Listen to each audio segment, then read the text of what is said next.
नमस्कार। आज हम आर्टिफिशियल इंटेलिजेंस की दुनिया में तो जा रहे हैं, लेकिन भविष्य की नहीं, बल्कि उसके अतीत की बात करने।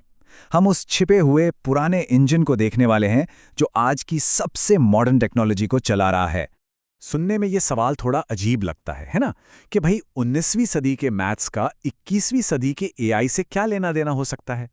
लेकिन जवाब, सच कहूं, हैरान करने वाला है। इन दोनों का आपस में सब कुछ लेना देना है। चलिए इस कनेक्शन को थोड़ा और समझते हैं।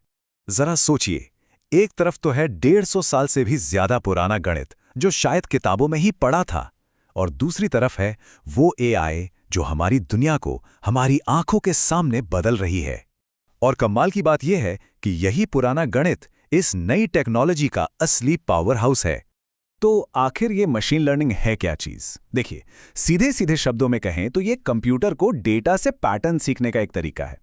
इसका मकसद बस इतना है कि कोई इनपुट लिया जाए, जैसे घर का साइज, और उससे एक काम का आउटपुट निकाला जाए, जैसे घर की कीमत क्या होगी, और ये सब बिना किसी फिक्स्ड रूल के होता है। लेकिन यहीं पर एक बहुत बड़ी मुश्किल खड़ी हो जाती है। प्रॉब्लम यह है कि कंप्यूटर हमारी तरह इस दुनिया को नहीं देखते। तो फिर सवाल यह है कि हम एक मशीन को अपनी दुनिया के बारे में सिखाएं, तो सिखाएं कैसे? इसका जवाब असल में डेटा की भाषा में छिपा है।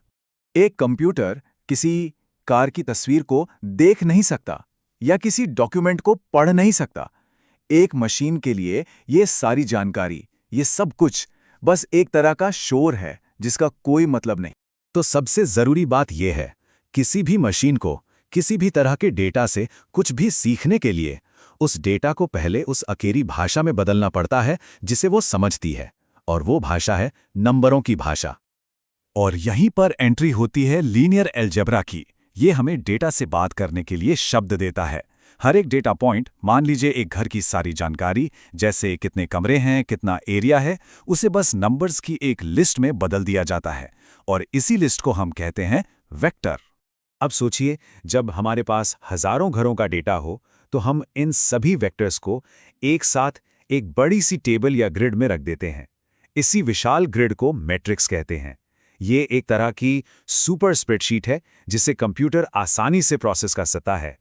ये स्लाइड इस ट्रांसलेशन के प्रक्रिया को बहुत ही अच्छे से दिखाती है। देखिए, टेम्परेचर जैसी कोई अकेली वैल्यू एक स्केलर होती है। घर की कई सारी खासियतें मिलकर एक वेक्टर बनाती हैं। और जब डेटा और भी कॉम्प्लेक्स हो जाता है, जैसे एक रंगीन तस्वीर जिसमें लंबाई, चौड़ाई और कलर की जानकारी हो, तो वो एक टेंसर बन जाता है। ये सब असल में डेटा को मशीन की भाषा में बदलने के अलग अलग तरीके हैं। ठीक है, तो हमने डेटा को नंबर्स में बदल दिया। बहुत बढ़िया। लेकिन अब मशीन इन नंबर्स से भविष्यवाणी करना सीखेगी कैसे? इसको समझने के लिए चलिए घर की कीमतों वाला एक क्लासिक उदाहरण लेते हैं। मान लीजिए कि हमें घर के साइज के आधार पर उसकी कीमत का अंदाजा लगाना है। जैसा कि इस ग्राफ में दिख रहा है, हर नीला डॉट एक घर को दिखा रहा है। मशीन लर्निंग का काम इन सभी डॉट्स के बीच से गुजरने वाली एक सीधी लाइन खोजना है, जिसे बेस्ट फिट लाइन कहते हैं। यही लाइन साइज और कीमत के बीच का रिश्ता बताती है। किसी एक अकेले घर के लिए हम एक सिंपल सा समीकरण बना सकते हैं, प्राइस बराबर वेट गुणा साइज प्लस बेस प्राइस। यहां वेट बस ये बता रहा है कि साइज कीमत के लिए कितना जरूरी है। एक घर के लिए तो ये बहुत आसान है, लेकिन अगर लाखों घर हों तो ऐसे लाखों समीकरणों को एक एक करके लिखना तो बहुत ही ज्यादा धीमा और बेकार तरीका होगा। तो फिर कोई मशीन इन सबको एक साथ कैसे हल कर सकती है? जवाब है लीनियर अलजेब्रा का जादू। y = xw। बस ये एक अकेला शक्तिशाली समीकरण। यहाँ y सभी घरों की कीमतों की लिस्ट है, x सभी घरों के साइज की विशाल टेबल है, और w वो वेट है जिसे मशीन को सीखना है। लाखों समीकरणों की जगह बस ये एक लाइन। और यहीं पर लीनियर अलजेब्रा की असली ताकत दिखती है। ये एक ही ऑपरेशन से लाखों घरों का हिसाब किताब एक साथ कर सकता है। ये आज के कंप्यूटर और जीपीयूज़ के लिए पूरी तरह से ऑप्टिमाइज्ड है, जो इसे बहुत ही तेज और एफिशिएंट बनाता है। यही वो इंजन है जो मशीन लर्निंग को दौड़ाता है। लेकिन ये कहानी सिर्फ कीमतों की भविष्यवाणी तक ही नहीं रुकती। लीनियर अलजेब्रा असल में मशीन लर्निंग के लिए एक पूरे टूल बॉक्स की तरह है, जिसमें हर काम के लिए एक खास टूल मौजूद है। चलिए कुछ और टूल्स पर भी नजर डालते हैं। चाहे हमें एक जैसे ग्राहकों को ग्रुप्स में बांटना हो, जिसे क्लस्टरिंग कहते हैं, या फिर डेटा में कोई ट्रेंड खोजना हो जिसे रिग्रेशन कहते हैं, या किसी ईमेल को स्पैम या नॉट स्पैम में बांटना हो जिसे क्लासिफिकेशन कहते हैं, इन सब के पीछे लीनियर अलजेब्रा के ही सिद्धांत काम करते हैं।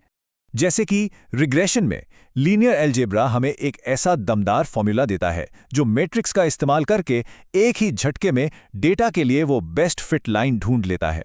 इसे बार बार अंदाजा लगाने की कोई जरूरत नहीं, ये सीधे सही जवाब तक पहुंच जाता है। कभी कभी क्या होता है कि मॉडल ट्रेनिंग डेटा को कुछ ज़्यादा ही रट लेते हैं, इससे ओवरफिटिंग कहते हैं। ऐसे में लीनियर अलजेब्रा हमें नॉर्म्स जैसे टूल देता है जो मॉडल की कॉम्प्लेक्सिटी पर एक तरह का जुर्माना लगाते हैं और उसे ज़्यादा कॉम्प्लेक्स होने से रोकते हैं। इससे एक सही संतुलन बनाने में मदद मिलती है। और जब हमारे पास बहुत सारे फीचर्स वाला डेटा हो, तब क्या करें? तब पीसीए जैसी तकनीकें काम आती हैं। ये लीनियर अलजेब्रा को इस्तेमाल करके डेटा में सबसे ज़रूरी दिशाओं या पैटर्न्स को ढूंढती है। मतलब ये फालतू की जानकारी को हटाकर डेटा को सिंबल बना देती है, वो भी बिना कोई ज़रूरी बात खोए। तो चलिए अब इन सारी बातों को एक साथ जोड़कर देखते हैं। आखिर ये कनेक्शन इतना ज़रूरी क्यों है? ये टेबल ही इस पूरे विश्लेषण का निचोड़ है।